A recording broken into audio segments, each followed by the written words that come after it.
We're taught from a young age that good communication solves everything. If there's a misunderstanding, you explain yourself. If you've hurt someone, you try to fix it.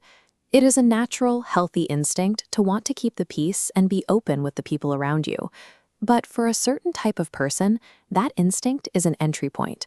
They actively scan for your desire to please and accommodate, looking for a way to use it against you. They rarely announce their intentions with a direct attack. Instead, they test the waters. They will drop a subtle guilt trip into a conversation, offer a backhanded compliment, or simply stop talking to you out of nowhere. They are probing for softness. Here's the logic behind these tactics. The words or the silence themselves have no actual power. The entire interaction relies on your emotional reaction. The moment you flinch, the second you start over-explaining or scrambling to justify your actions, you lose. You hand them the specific emotional data they need to keep you off balance. Manipulation operates as a structural game built on asymmetry. It relies on a calculated imbalance of power and effort. The process requires very little input from the manipulator. They might toss out a confusing riddle or give you a look that suggests you've done something wrong. It takes almost zero energy on their part. But look at this flowchart of the loop. That tiny drop of bait is designed to produce a massive output from you. The interaction only functions if you provide high-energy emotions, anger, guilt, or a desperate need to clarify yourself. By design, the manipulator remains passive. They do not do the heavy lifting, because you are performing all the emotional labor for them.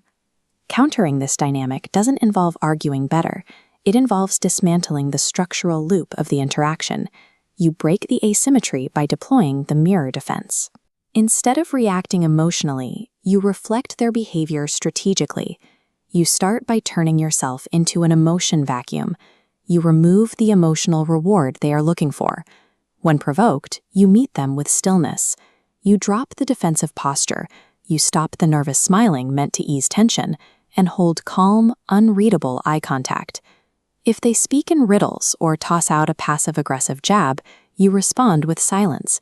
Let their words hang awkwardly in the air.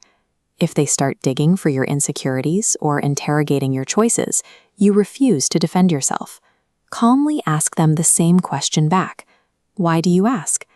And if they fake kindness to bait you into opening up, you match their tone coldly and politely, offering no deeper connection.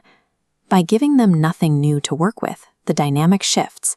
You force them to experience their own toxic behavior, removing their psychological leverage. To keep you off balance, manipulators rely on false urgency.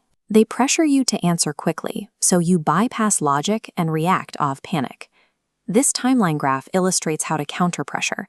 By artificially slowing down your response, you break their rhythm. You wait hours or a full day.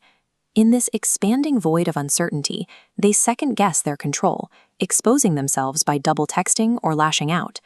This intentional delay changes the incentive structure, a process called reward reversal. Manipulators are dependent on validation and compliance.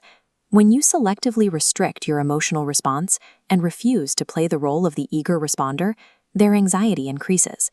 By controlling your emotional reaction, you invert the power structure. You are no longer searching for their approval. They are waiting for yours. Once the mirror is in place, the manipulator is left without leverage. Their standard toolkit of gaslighting and guilt-tripping fails because there is nothing left for those tactics to hook into. You maintain this state by wearing ambiguity armor. You keep your goals private, speak in measured tones, and refuse the urge to over-explain your decisions.